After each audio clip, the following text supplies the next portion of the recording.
What's up? This is All Love Gary from Tripod Sports, and today I'm going to do a list of the top five players in the NBA right now. Now, this is really hard for me to pick the top five players in the NBA because I'm doing it right now, not like overall their past accomplishments. And when I finished the list, it was crazy because I noticed like I had to leave off like Kristaps Porzingis, Kevin Durant, Karl Anthony Towns, DeMarcus Cousins, and a lot of other people. And that's really difficult for me to like say that Kevin Durant's not a top five player in the NBA right now, but I'm gonna break it down to you and give you why I picked these five and why I think they're the top five players right now. So without further ado, I'm gonna start off the list. Number five, Anthony Davis, power forward, New Orleans Pelicans.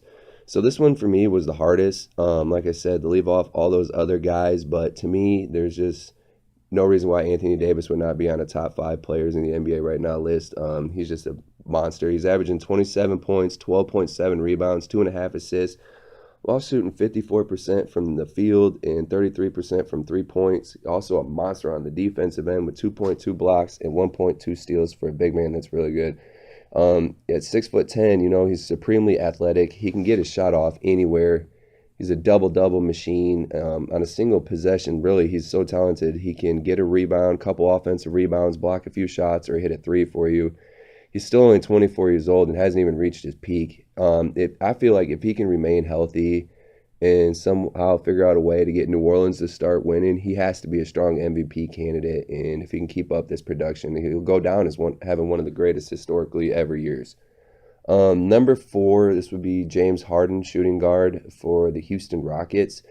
He's averaging 29.5 points, 4.4 rebounds, 9.7 assists, and shooting 40% from three while also attempting 10 threes a game. That's a really high volume.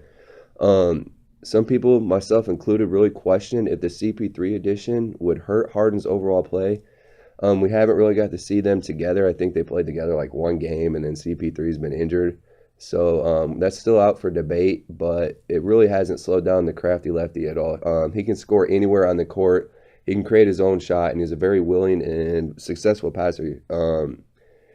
He really has some questions about his defensive end, but he's averaging a very respectable 1.5 steals a game, and Houston's winning again without Chris Paul. So, again, he's going to be an MVP finalist. You know that every year after year if he can stay healthy. So that's why he's really got to be on this list.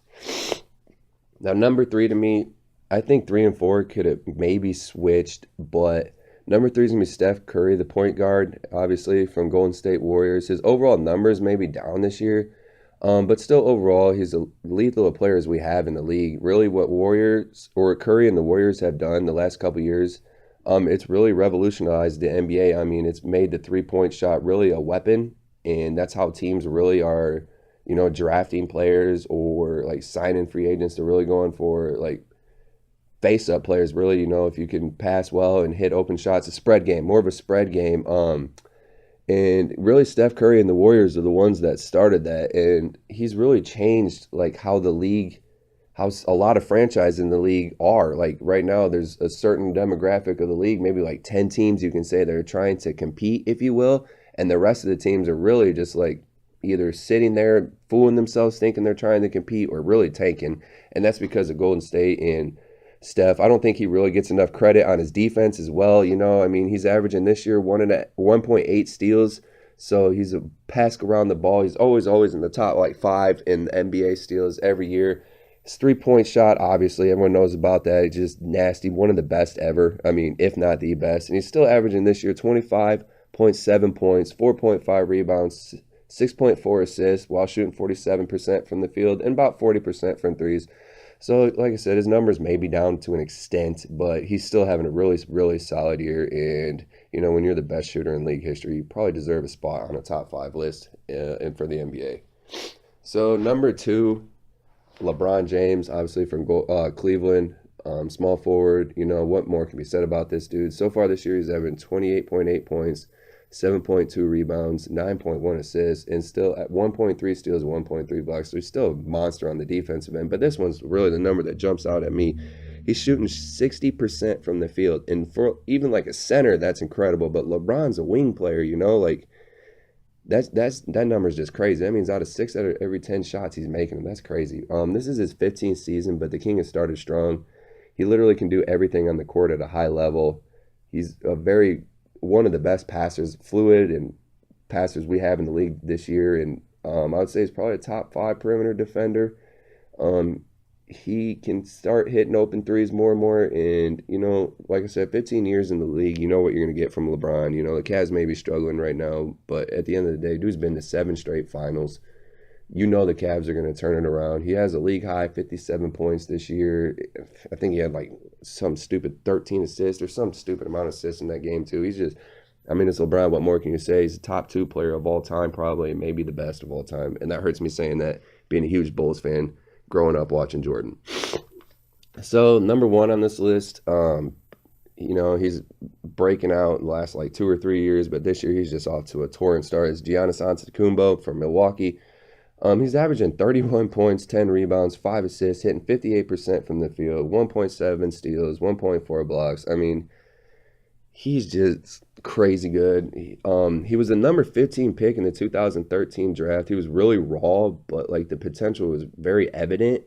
The way he moved and how lanky he was, but he's grown. He was like 6'8" with a 7'2" wingspan, but I think he's like 6'11" now with a 7'5" wingspan. So he's taller than a lot of centers, but he is like being the primary ball handler. So it's crazy. You're out there guarding someone that's almost 7 feet tall, but he's going through pick and rolls, and he's the primary ball handler. Really good passer, incredible rebounder. If he can just develop more of an outside shot, like I said, he's shooting 33% from the threes this year. Not a high volume shooter either. He's attempting almost 3 a game. But if he can get that down, the sky will be the limit for this dude. He'll literally be unstoppable. And he's only 22 years old, so his future is very, very bright. And like I said, right now he's leading the league in scoring and just dominating. And he's just overall got to be the number 1 player in the league right now this year. So that's my list.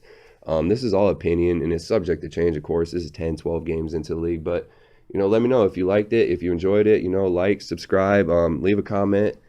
And, yeah, this is All Love Gary from Tripod Sports. I'm out.